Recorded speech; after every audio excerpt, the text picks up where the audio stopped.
Malakas na napasinghap si Alexandra dahil sa nangyari. Hindi niya inaasahan na sasampalin ni Claudine si Natalie, lalo na't maraming tao ang nasa paligid. "That's too much," si Garrett sa nagpipigil na boses. "Ako pa?"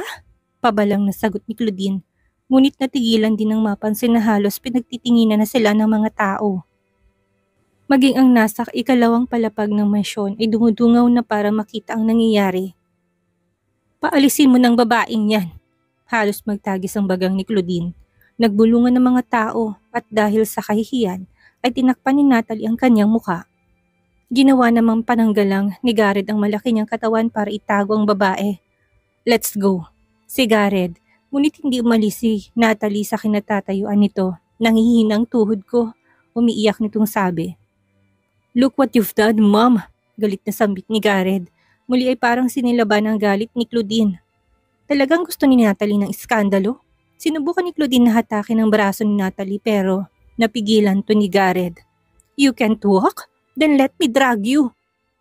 Hindi maalis sa kanyang isipan ang mapang-uyam ng ngiti ng babae. Kanina lamang ay pangiti-ngiti ito, ngayon ay nagmumukhang inaapi.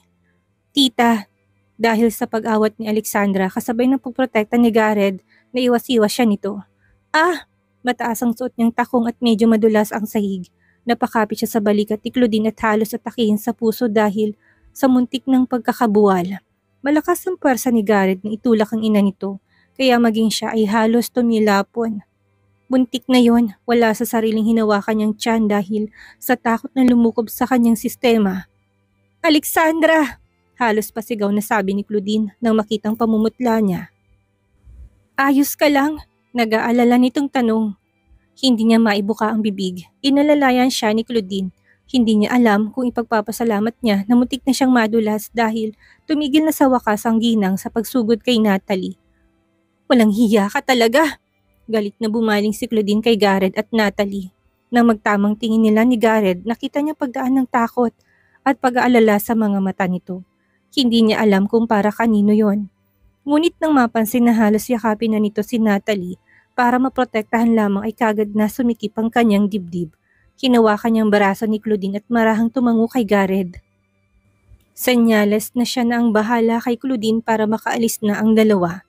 Nakakahiya na nagkakagulo sila sa gitna ng pagdiriwang. Nakakahiya na natigil na ang musika at ang lahat ay natahimik at nantuon na ang atensyon sa kanila. "Bitawan mo ko, Alexandra." Muli sinubukang abutin ni Claudine ang babae, ngunit tinawakan niyang baraso nito. "Tama na po, tita. Marami pong tao." "Get back here, Garrett!" Sigaw nito na maglakad pala yung lalaki habang inaakay nito si Natalie. Sa kabilang pinto sila dumaan dahil maging ang media na nasa malaking tarangkahan ay naghihintay at kuryoso. Hindi lamang makapasok dahil ibinili ng mga hidalgo na sa labas lamang sila pwedeng kumuha ng litrato at magtanong sa mga bisita. "Garrett!" Si Claudine na malakas na sumigaw. "What's going on here?" Nakababa na si Celestina Hidalgo. Pulo na pag-aalalang mukha nito.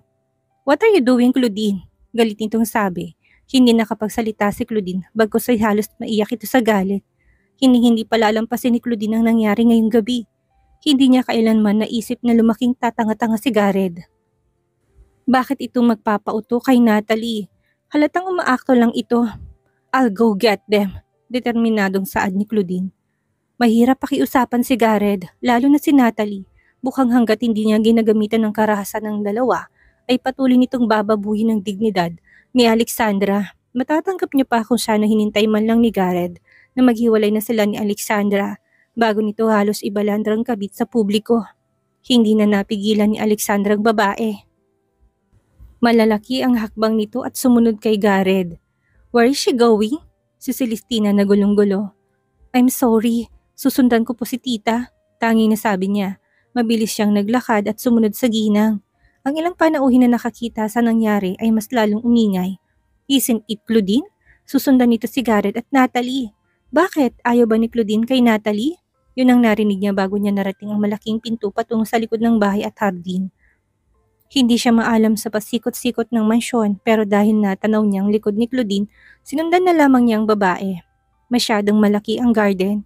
Kung hindi niya bibili siya ng paglalakad ay hindi niya maabutan ng ginang. "Tita!" Tawag niya, lumiko ang babae sa isang pasilyo. Sumunod siya kaagad upang hindi ito mawala sa kanyang paningin. Ngunit halos matigilan din nang makitang malapit sa may fountain ay buhat-buhat ni Garrett si Natalie. Si Claudine naman ay nagpatuloy sa paglalakad at mas lalo lamang na nagpuyos sa galit. She lost consciousness, ma. Si Garrett sa malamig na tinig. Sumunod siya, ngunit ngayon ay mas maingat ng paglalakad. Then send her to the hospital. Nandiyan ang driver at mga tauhan. Silang utusan mo. Ma'am, galit na sigaw ni Garrett. Can't you see? She was so scared of you. Kung hindi mo siya tinakot ay sana. Bakit, Garrett? Masisisi mo ba ako kung nainsulto ako sa inyong dalawa? Mula sa malayong bakal na gate ay natanaw niya ang pagpasok ng itim na sasakyan. May malaking gate pa pala dun, maliban sa gate na pinasukan nila dito kanina. Tumalikod si Garrett, hindi na sinagot ang ina. Sige, subukan mo umalis. Subukan mo, Garrett. May pagbabanta sa boses ni Claudine. Hindi alam ni Alexandra kung anong mararamdaman. Nasasaktan siya para sa sarili, ngunit naguguluhan din. Hindi niya alam kung totoong nawalan talaga ng malay si Natalie. Dahil sa takot o baka nagpapanggap lamang ito, kagaya na palagi nitong ginagawa. Ngunit ganun pa man, ayaw niyang makagalit ang mag-ina dahil sa kanya. Hindi man siyang direktang dahilan ng alitan ng dalawa, pakiramdam niya ay may kasalanan pa rin siya. Naglakad siya hanggang sa magpantay na sila ni Claudine. Hindi na lumingon si Garrett. Muli itong umakbang, tila desididong ilalayo si Natalie sa kanila kahit na nagbanta na si Claudine. Kaya hindi na ako nagtataka kung bakit gusto ko nang hiwalayan ni Alexandra. Halos pumiyok na sa sigaw si Claudine. I was only your mother, but the pain you're causing is too much. Dagdag nito. Naisip mo ba kung anong nararamdaman ni Alexandra? Kung anong mararamdaman niya? O kung anong nararamdaman niya? Tila naging epektibong sinabi ni Claudine dahil natigilan si Garrett. Ngunit nanatili itong nakatalikod sa kanila. Wala na siyang lakas para pigilan si Claudine. I've never thought that you were a heartless monster. Naiyak na saad ng ginang. Siguro dahil sa malungkot na tinig ni Claudine kaya bumuhos ang mga luha niya. Hindi niya dapat iniiyakan si Garrett. Palagi naman itong pinipili si Natalie kaysa sa kanya. Ngunit ngayon niya napagtanto sa kahit na anong pagkakataon at sitwasyon. Hindi matatakot si Garrett na piliin ito ang babae. Humakbang ang lalaki at unti-unting naglakad. Hindi na, lumingon pa. Sinalubong to ng mga tauhan at pumasok naman ito sa sasakyan. Saka lamang para tumigil ang kanyang puso sa pagtibok. Sana pala hindi na siya dumalo sa pagdiriwang ito. Sa sasakyan na nagkamalay si Natalie, ngunit nanatili siyang nakahilig sa balikat ni Garrett. Where are we going? Nanghina nitong tanong. I don't want to go to the hospital, dagdag niya sa mababang boses. Hindi niya makita ang mukha ni Garrett pero ramdam niyang tinitimpi nitong galit. Natatakot siyang baka kapag dalhin siya nito sa ospital ay iwan din siya kaagad at bumalik sa party kung saan naroon si Alexandra. Hindi yun pwedeng mangyari. Hindi siya papayag. Gising na gising ang kanyang diwa kanina nang maabutan sila ni Claudine. Ngunit sa takot niyang kapag makalapit na ito sa kanila ay saktan na naman siya. Nagkunwari siyang nawala ng malay. Nairita siya ng sobra sa babaeng yun.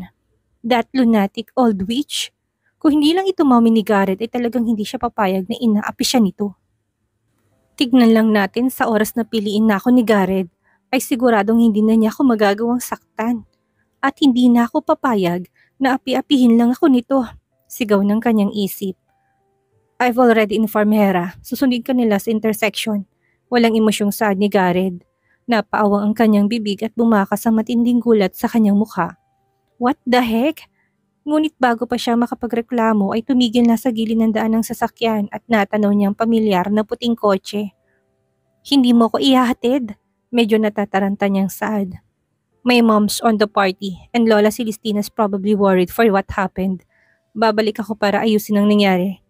Bumukas ang pinto sa kanyang tabi at nakitang seryosong mukha ni Hera. Sa galit ay pinandilatan niya ito. Naghihintay ng driver Natalie. Saad ng babae. Umayo siya ng upo pero umaakto pa rin na nangihina. Hindi ba pwedeng bukas na? Hera is already here. Siya nang bahala sa'yo. Putol ni Garrett sa kanya, tila ayaw nang marinig ang iba pa niyang sasabihin. Naramdaman ni Natalie ang matinding pananakit ng kanyang puso. Kung ipagtabuyan siya nito ay parang wala siyang halaga.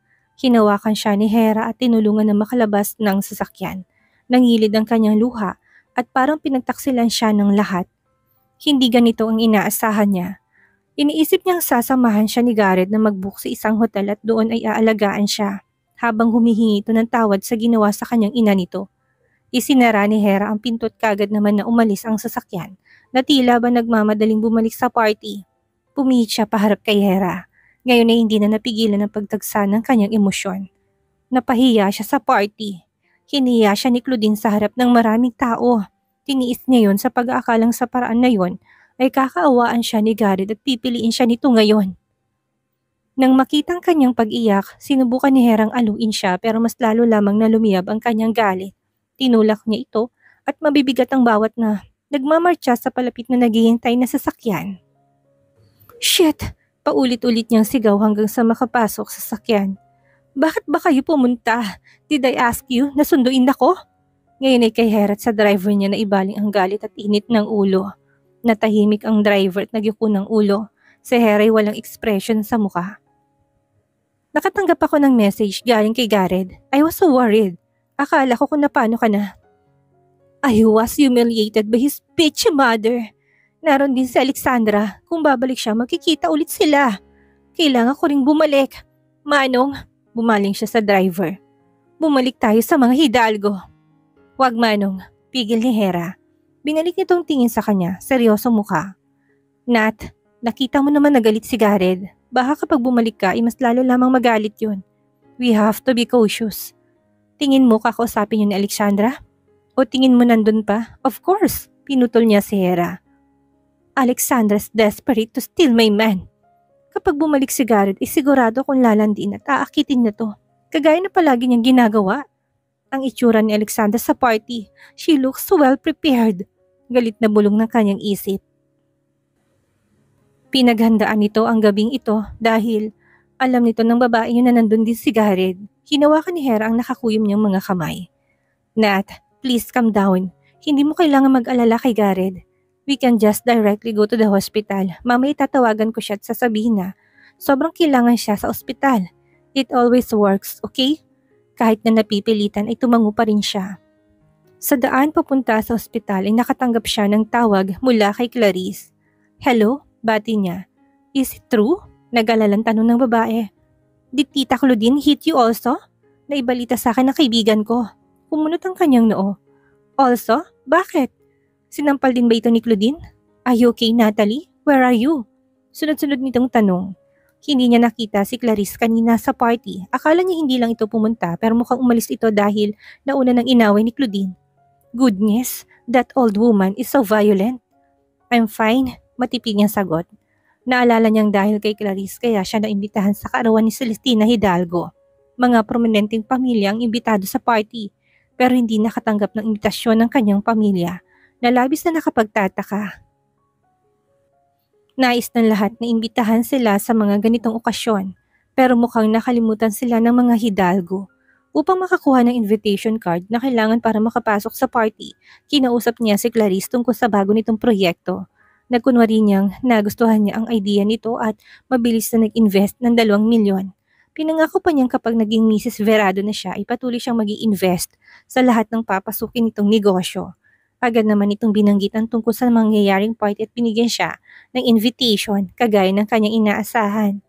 Tumikim siya, binagong tono ng kanyang boses. Clarice, I'm sorry, malumanin niyang saad. Pero tingin ko, dahil sa nangyari sa amin ni Tita Claudine ay mahihirapan na ako magpatuloy sa investment ko sa'yo. You know Tita Claudine's attitude. Baka kapag malaman nito na nag-invest ako sa project mo ay baka magalit din yun sa'yo. What? Gulat na tanong ni Clarice. Oh my God, Nat! Don't think about her, okay? Labas naman siya sa mga... And also, putol niya sa litanya nito. Alexandra's pregnant now. Tingin ko wala na akong pag-asa na makasama pa si Garrett. Puno ng kalungkutan at tinagpis ang kanyang boses. Oh my gosh! Sigaw ni Clarice sa matinis na boses. Is that really true? That bitch is really pregnant?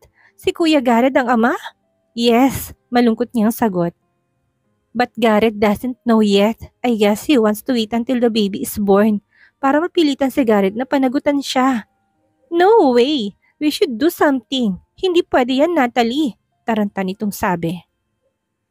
Napangiti siya kahit paano. I'll do something to get rid of her and her baby.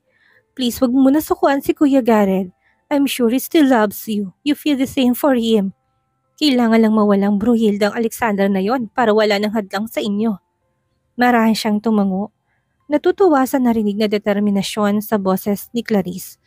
Siguradong tutulungan siya nito dahil kung hindi ay walang ibang mag-i-invest sa mga proyekto nito. Kailangan siya ni Clarice para sa pera at kailangan naman niya ito para mawala sa landas nila si Gareth, ang babaeng yon. What do you mean by that, Clarice? Kunwari hindi niya maunawaan ang mga sinasabi nito. Come on, Nat. Masyado ka kasing mabait, kaya tinitake advantage yun ni Alexandra. Huwag kang mag-alala, maghintay ka lang at gagawa ko ng paraan para makuha mo ng titulo bilang Mrs. Verado. Nangangako nitong saad. Isang malaking ngiti ang pumlaster sa mukha ni Natalie. Kahit paano ay magagamit niya rin ang bubitang ito. Hindi na sayang ang 2 milyon niya. Kung sakali man, hindi siya masisisi kung pumalpak man si Clarice. At kung magtagumpay man ito, kahit paano yung walang maghihinala, nakasangkot siya sa nangyari. Malinis ang kanyang konsensya. Siguraduhin lamang ni Clarice na hindi siya papalpak. Nakarating sila sa ospital. Bumaba siya at inalalayan ni Hera. Bakit mo sinabi kay Clarice ang tungkol sa pagbubuntis ni Alexandra? Tanong nito nang nasa hallway na sila. Clarice knows that bitch so well. If there's anyone na kashare ko sa galit at pagkairita kay Alexandra, I'm sure it's Clarice. We both hate her, and we both want to get rid of her. Humugot ng malalim na hininga si Hera. Mapagkakatiwalaan mo ba yung Clarice? Tumigil siya sa paglalakad. Tinignan niya sa mga mata si Hera. I trust no one but you. Clarice is only a pawn to use. Kung papalpak siya, hindi ako masisisi. Kung magtatagumpay siya, di pareho kaming mawawala ng problema. I have to use every resources that own. Kahit na milyon-milyon pang mawala sa akin, basta kapalit nun ay maikasal sa akin si Gareth. Tumango si Hera. Hindi na ito kumontra. Tinanggap sila ng nurse at doktor sa pamilyar na sa kanya. Pinagpalit siya ng hospital gown at saka pinahiga sa kama para turukan ng tranquilizer. Yun naman ang gusto niya para makatulog at hindi naisipin pa si Gareth. Si Hera nang bahala para puntahan siya nito. Samantalang si Alexandra pinagdalhan ng maiinom si Claudine. Nahihirapan itong huminga dahil sa matinding galit na naramdaman para kay Gareth. Kapwa sila nasa silid at hinihintay lamang niyang kumalma ang ginang bago umuwi. Si Lola Celestina ilang beses nang bumalik para tignan ang kalagayan ng anak pero dahil hindi maiwan ng mga bisita ay umaalis din kaagad. Tita, uminom po muna kayo. Tinanggap ni Claudine ang tubig at sumimsim. Hinawakan nitong dibdib at napahinga na naman ng malalim. Hindi ko na alam ang gagawin kay Gareth. Nasasaktan na saad ni Claudine at nagangat ng tingin sa kanya. I'm sorry, Alexandra. I can't do so much for you. Kagaya mo, nasasaktan din ako. Hindi naman ganito dati ang anak ko. Namulang mga mata ni Claudine at alam niyang kung hindi niya ito pipigilan, ay mahirapan na naman itong huminga. Naupo si Alexandra sa tabi nito at maliit na ngumiti. Tita, huwag niyo na po yung isiping masyado. Nakakasama lang sa kalagayan ninyo. Paano hindi ko yun iisipin, Alexandra? You've endured so much. Babae rin ako at kung sa akin gagawin yun ng asawa ko, ng daddy ni Gareth. Mabilis na tumulong mga luha sa mga mata ni Claudine na pinunasan naman ito agad. Hindi ko kaya, may isip ko lang. Para akong pinapatay sa sakit. Ang kaibahan lang alam ni Alexandra na nagmamahalan ng mommy at daddy ni Gareth kaya mahirap para sa dalawang magtaksil. Hindi kagaya nila ni Gareth, siya lamang nagmamahal at nagpapahalaga sa kanilang kasal.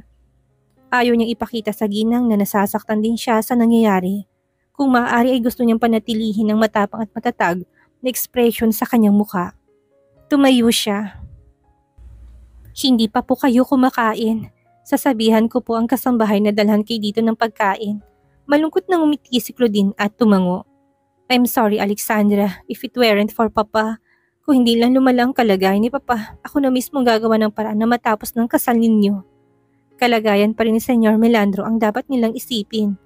Ngunit sana may lakas ng loob siyang piliin ng sarili at takasan na lang ang lahat ng bagay. Lumabas siya sa silid at tila nang hina ng husto nang hindi na makita si Claudine. Kung pagod lang ang pag-uusapan ay tila pagod na ang kanyang katawan. Si Lola Celestina na ang humarap sa media at mga kuryosong bisita. Nang bumaba siya ay halos sundan siya ng tingin ng mga tao. Hindi na lamang niya yun pinagtuunan ng pansin. Pakidalahan po si Tita Claudine ng pagkain sa itaas. Bilin niya sa isang katulong. Pagkatapos ay muli siyang umakyat dahil mas marami ang tao sa baba. Ang iba'y nagsasayawan at nagkakatuwaan na. Pero kapag nakikita siya, natitigilan at ang iba'y nagbubulungan pa. Kaysa tumuloy sa kwarto ay dinala siya ng mga paa sa malaking veranda na tanaw ang kabuuan ng garden. Umihip ang malamig na hangin at tila nawala sa sarili si Alexandra. Lalo pa nang matanaw niya ang fountain kung saan naabutan niyang buhat-buhat ni Gareth si Natalie. Look out! Naramdaman niyang palad sa kanyang noot ng marahang paghatak sa kanyang braso. Napasinghap siya kasabay ng pagtama ng kanyang mukha sa dibdib ng isang tao. Nang magangat siya ng tingin ay bumungad ang nag-aalalang mukha ni Marcus. Nangihina ang kanyang tuhod dahil sa nararamdamang pagod kaya nilapat niyang kamay sa dibdib nito at naramdaman niyang hinawakan naman ito ang kanyang bewang para suportahan siya. Are you okay, Alexandra? Tanong nito. Kahit na naguguluhan ay tumango pa rin siya. Muntik ka nang bumangga sa poste. Seryosong saad nito. Sinulyapan niya ang malaking poste sa kanyang tabi. Dahil sa paninitig niya kanina sa fountain na hindi niya halos namalayan na nasa pinakagilid na siya ng veranda at tatama ng ulo niya sa malaking poste sa gilid sa oras na lumingon o tumalikod. Pasensya na. Nakakahiya na napakalutang niya. Kung hindi pa siya nito nakita ay baka nauntog na nga siya sa poste. Ayos ka lang ba? Tinignan niya lalaki at hinanap ang galos at parteng nasaktan, ngunit mukhang maayos naman ito. Marahang natawa si Marcus. Hindi ito makapaniwala na siya na ang muntik na masaktan ay nag-alala pa rin siya sa ibang tao. May ilang tikas ng buhok sa gilid ng tenga ni Alexandra. Inabot yun ni Marcus at maingat na inayos. Tila ng lamig ang buong katawan niya dahil sa ginawa ng lalaki. Lalo pat seryosong mukha nito at mukhang hindi rin napansin ang kinikilos. Nang magtamang tingin nila ay saka lamang napagtanto ni Marcos ang ginawa. I'm sorry, hingin pa umanhin ng lalaki, tumikim ito. You look good. Pilit siyang ngumiti. Hinagod ng tingin ng lalaki at saka mahinang sumagot. Ikaw rin, hindi kita nakita kanina. Naimbitahan ka rin pala. Maliit na ngumiti ang lalaki. Kakarating ko lang. Saad nito. I just brought me dad's gift. Hindi kasi siya makakapunta. Tumitig to sa kanya at sumeryosong mga mata.